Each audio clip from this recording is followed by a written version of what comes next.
So you've done the self-help and you've dipped into some personal development, but now you ask the question, now what? What can you do? Well, if you want to escape the apathy, step right this way. So twice a year, I teach a course called AUTONOMY. It's a 12-week personal development and training course. What people get out of it is multifaceted. There's curriculum, there's exercises, there's camaraderie, you make new friends. There's a whole lot of interesting things. We're going to hear a sample from the course right now, and let's take a look at the value these students are getting. Just what you said actually was a perfect segue about asking questions and listening. I just wanted to comment and sort of talk about how conversations reveal needs. Specifically, recently I had a conversation and it went on for, I suppose, an hour and a half, and it was getting the backstory and the biography of the person I was talking to, and then through almost at the very end of that hour and a half, when I was having to sort of leave, the two sort of needs came up very organically and spontaneously without me having to ask, without me sort of prying and digging for them. So I just wanted to kind of make that comment of like asking questions and listening over the long term, I think builds the trust, and then people will voluntarily kind of come around to sharing, you know, their need or their problem or the thing that they are kind of seeking the problem they're trying to get solved. Because so like it kind of goes back to as well what you said in the lecture is, or one of the speakers in the clip said, is we don't want to assume the need. We can wait for the person we can just hold that space, ask the questions and listen, and wait for the person to get to it where they feel comfortable in sort of mentioning it and offering it. So that's something that I just wanted to add and get your thoughts on. So a quick metaphor for that could be, in order to provide value to somebody else, in this metaphor, you have to get the rocks out of their field. So you've got a pickaxe, you walk onto someone's property uninvited, you just start digging holes all over their property looking for rocks. They're like, whoa, what are you doing? Like, they didn't consent to the whole thing.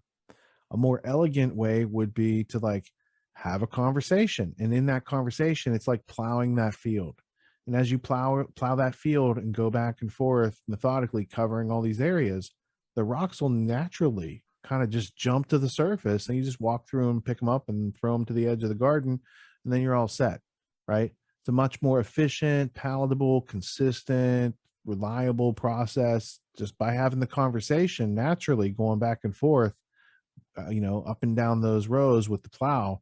It brings all that stuff to the surface, and then it's evident this doesn't belong here if we're doing this other thing, right? It just seems like the logical thing to do, to take that rock and put it at the edge of the garden and not leave it in the middle, because it's going to prevent your seeds from growing and these sort of things, right? So the planting of seeds could be problem. Well, have you tried blank, right? And either that seed finds fertile ground. They said, no, I haven't. That's what I was looking for. Thank you. Or it hits a rock. Yeah, I already tried that. Didn't work. Right? Well, here's another idea. Throw another seed. Does it find fertile ground?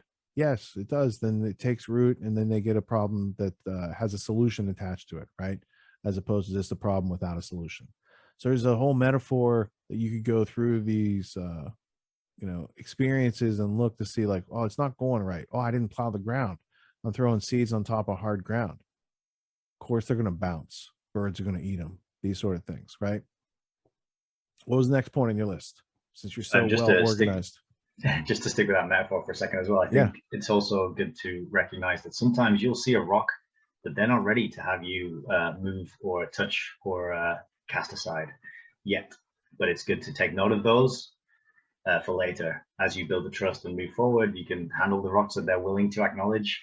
It's like the elephant in the room, but the rock in the garden, I suppose, would be a similar kind of so you walk over to the rock, you look down at it, they walk over. What are you looking at? Not sure if this goes here. What do you think? Is this something you want to leave here and have your plants grow around? Is it a feature? Is it something you're proud of? Or should we maybe move it over here to the side? Everyone's doing some kind of self-help these days, and you can find a million self-help courses out there. Most other courses out there are hosting lectures. They're hosting videos. They're maybe even doing Q&As.